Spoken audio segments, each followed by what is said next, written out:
તે ખરાબ લાગે તમને? ભાઈ આરોપીમાં ડર બેઠો હોય ને તો પહેલો બીજો ત્રીજો ને ચોથો વરઘોડો નીકળે ને પછી પાંચમો માણસ ગુનો કરવાની હિંમત ના કરે.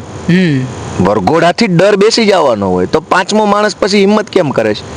પાંચમો કરી લે તો 50મો હિંમત કેવી રીતે કરી ગયો? 50 વરઘોડા કાઢ્યા પછી 51મો માણસ હિંમત ક્યાંથી કરી ગયો?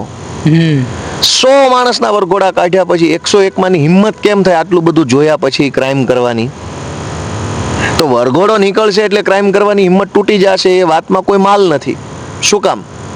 મારા તો પોલીસ ખાતામાં ઘણા ભાઈબંધો છે ભાઈ, અંદરની વાત કહું, ગૃહમંત્રી સુધી જાય નહીં, ખાસ વિનંતી છે કે કોઈ વરઘોડા ફરઘોડા કાંઈ નથી. આરોપીને સમજાઈ દીધું હોય છે કે ભાઈ તારે લંગડું લંગડું ચાલવાનું છે, કેમેરામાં રીલ બને એટલા માટે, એટલે અમારું આબરૂ રહી જાય. તમે સમજો, પોલીસવાળાએ નોકરી કરવાની છે. ગૃહમંત્રી તો મીડિયામાં આવીને ભાષણ કરીને નીકળી જશે કે વરઘોડા તો નીકળશે જેમ.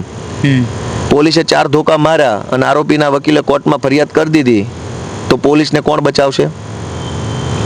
કોઈ નહીં. તો પોલીસને ખબર છે ગૃહમંત્રી ભલે ભાષણ કરે, પોલીસે નવો રસ્તો કાઢ્યો.